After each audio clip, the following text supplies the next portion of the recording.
안녕하세요. 건기한 문제집으로 인사드립니다. 오늘도 제1회 모의고사 마지막 76번부터 100번까지 가보도록 하겠습니다. 먼저 76번 대장암 수술 뒤 회상누수를 만드는 환자에게 상태를 보고해야 되는 사항으로는 장루의 색깔이 원래 예쁜 핑크색인데 젓갈색, 보라색, 검은색일 때에는 장루 괴사가 의심되기 때문에 보고가 필요합니다. 이제 원래는 이런 색깔을 띠고 있어야 되는데 요렇게 된다든지 상황에 점검이 필요할 때는 즉시 보고를 하는 것이 좋습니다. 수술 후 회복 중인 환자에게 유치도뇨관을 제거하던 중 배뇨곤란을 호소할 때 할 수 있는 것은 따뜻한 물을 회음부에 부어주거나 물 흐르는 소리, 손발에 따뜻한 물을 담궈주기 또는 하복부에 핫팩을 대어주는 방법 등이 있습니다. 78번 플라스틱 자를 소독할 수 있는 방법으로는 이온가스법이 있는데요. 이온가스는 38에서 55도 정도에서 이루어지며 고온이나 습도에 민감한 예리한 기구, 내시경, 고무 제품 등을 할 수가 있습니다. 그래서 보면 이제 이온가스는 또 독성이 있기 때문에 사용에 주의를 해야 되고 한번 소독을 하면 거의 유통기한이 6개월 정도 됐던 걸로 기억이 나네요. 뚜껑이 있는 멸균 용기를 다룰 때 올바른 설명으로는 가능한 한 용기는 사용 시에만 열어야 되고 뚜껑을 들고 있을 때에는 내면이 아래로 향하게 둬야 위에 이제 오염물질들이 묻지 않습니다. 그리고 바닥에 둘 때에는 이제 라면 뚜껑 뒤집듯이 이제 위로 가게 두어야 이제 땅에 닿는 오염물질이 안 닿을 수 있고 가능한 한 빨리 처치를 해야 되며 꺼낸 물건은 다시 통에 넣는 것이 아니라 오염물질로 간주하고 폐기하는 것이 중요합니다. 80번 격리병실에 사용한 가운을 병실 밖에 걸어두고자 할 때 올바른 보관 방법으로는 병실 밖에 있을 때에는 가운 같은 경우에는 오염된 부분을 안으로 들어가게 해서 걸어두어야 하고 반대로 이제 감염된 병실 안에 있을 때에는 오염된 부분이 밖으로 오게 해서 걸어야 됩니다. 그러니까 우리가 격리병실에 들어갈 때 있는 이 가운을 벗어야 될 때는 그 감염된 병실 안에 있을 때는 우리가 이 옷 안의 부분은 깨끗한 부분이잖아요. 그래서 그것을 지키기 위해서 이제 겉면은 그대로 밖에 두기 위해서 걸어두고 만약에 이제 내가 깨끗한 공간으로 오게 되었을 때 이걸 벗을 때에는 이 겉면이 이제 노출되면 안 되기 때문에 겉면을 안으로 넣어서 깨끗한 면이 바깥으로 나오게 해서 걸어두시면 됩니다. 이게 참 기회가 된다면 본인이 한번 이제 잠바 같은 걸로 이렇게 해보시면 딱 한번 이해가 되는데 네, 유튜브에 좋은 자료들이 많은 것 같으니까 한번 보시면 평생 기억 가니까 나중에 한번 찾아보시면 좋을 것 같습니다. 아토피성 피부 질환을 가지고 있는 환아가 소양증이 심할 때 어떤 억제대를 할 수 있는가? 정답은 팔꿈치 억제대입니다. 네, 벨트 억제제는 이제 눕는 차나 휠체어에 많이 쓰여지고 재킷 억제대도 낙상 방지를 위해서 많이 쓰여집니다. 크림망은 아기들이 침대 밖에 나오지 않도록 하는 것이며 이렇게 팔꿈치 억제대가 이제 아이들이 팔을 구부려서 이제 긁지 못하도록 하는 것입니다. 호디불은 이렇게 아기들 겉사계처럼 쓰여지는 것을 뜻합니다. 82번 회음부 소독 방법으로 적합한 것은 대음순, 소음순, 요도순으로 닦으며 손을 씻고 이렇게 터치를 다 해주셔야 되고 차가운 물이 아니라 베타딘이라고 하는 소독제로 소독을 하게 됩니다. 그리고 치기가 아니라 배횡와위라고 해서 누운 상태에서 다리를 구부려 주어야 하고 요도에서 항문 방향으로 닦아주어야 감염의 위험성이 적습니다. 그러니까 말 그대로 이제 베타딘 소독제를 쓸 때 여기 대음순, 소음순, 그 다음에 여기 요도에서 항문 방향으로 닦아주는 것이 중요합니다. 골다공증 환자의 근육 수축 운동에 해당하는 것은 등 척성 운동이라고 해서 이렇게 힘을 줬다가 빼는 그런 운동들을 뜻하고, 능동 운동은 자기가 스스로 하는 것, 등장성은 근육의 길이가 변하는 것, 수동성은 다른 사람을 위해서 운동을 하는 것, 위축 운동은 근육의 부피를 감소시키는 운동을 뜻합니다.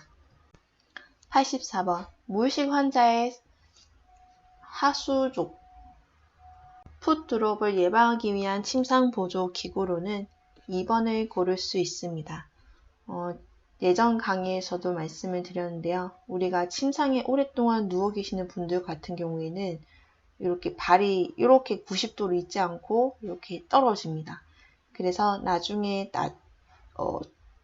침대에서 일어나시려고 하면 사람이 이렇게 발이 이렇게 90도로 이렇게 딱 땅을 디뎌야 되는데 까치발로 걸으시게 된다는 거죠. 그래서 그것을 예방하기 위해서 누워 계실 때 이렇게 작은 담요를 말아서 90도를 유지시켜주는 걸 뜻합니다. 복부 검사할 때 적합한 체위로는 배횡와위가 있습니다. 그래서 누운 상태에서 다리를 구부려 주시면 되는데 복근을 이완시키는 효과가 있습니다. 찬 것과 더운 것은 각각의 효과가 있는데요. 냉요법을 적용할 때 치료 효과가 아닌 것은 5번입니다. 화농을 촉진시키는 것은 온요법에 해당되는 이야기입니다. 87번 수술날 아침 환자의 간호로 해당하지 않는 것은 귀중품은 보호자에게 맡기며 여러가지 장신구의치는 제거를 하고 이제 심리를 표현할 때는 경청을 해주며 여러가지 상태를 관찰을 해야 되며 사실 또 짧게 수술할 때는 유치도뇨까지 안 하는 경우도 많지만 일단 이론적으로는 전신마취를 하기 전에 유치도뇨관을 삽입해야 됩니다. 이제 의사의 오더가 있으면. 각종 검사를 할 때 주의사항으로 옳은 것은 되어 있는데 달걀이나 조영제에 알러지가 있는지 확인해야 되는 것은 맞는 설명입니다. 왜냐하면 우리가 예를 들면 독감 백신을 만들 때는 달걀에 유정란을 이용해서 이 바이러스를 키워서 만들기 때문에 달걀 알러지가 있는 분들은 잘못하면 아나필락시스 반응을 보일 수 있습니다. 그리고 작군 경부 세포 검사를 하기 전에는 금식이 따로 필요하진 않습니다. 심전도 검사도 마찬가지이며 위내시경 할 때에는 장세척을 하는 것이 아니라 금식을 해주시면 되고, 폐기능 검사 전에는 동의서까지는 필요 없고 그냥 폐활량계를 부는 검사이기 때문에 동의서까지는 필요 없습니다. 환자의 전동 및 퇴원 시 간호로 올바른 것은 다른 병동으로 전동 시에는 이제 우리가 이거를 인계한다라고 하죠. 그래서 여러 가지 기록사항과 전실의 이유, 환자가 먹던 약까지 모두 전달을 해드려야 되고, 의무기록지는 정리해서 의무기록실에 두는 것이 아니라 전동 가는 병동이 드리며, 환자의 개인 소지품은 본인이나 보호자에게 맡깁니다. 그리고 전동사항을 물리치료실에만 알리는 것이 아니라 다 알려줘야 되죠. 이제 거기 어디죠? 원무과도 그렇고 전동 병실도 그렇고. 그리고 퇴원 시에는 본인 마음대로 하는 것이 아니라 의사의 오더가 있어야 됩니다. 입원 환자를 위한 빈 침상을 준비할 때 방수포가 없어도 되는 사람은, 어떤 분비물이 나오지 않는 질환은 홍역이기 때문에 5번을 고를 수 있습니다. 91번 왼쪽 다리에 마비가 있을 때 계단을 오를 때에는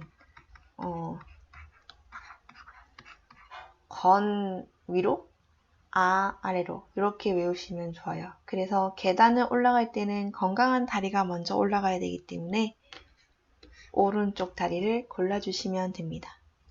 외과저 손 씻기로 알맞지 않은 것은 손은 상지에서 가장 깨끗한 부위여야 되고, 수도꼭지를 마친 뒤에는 수도꼭지를 손으로 잠그는 것이 아니라 발로 끕니다.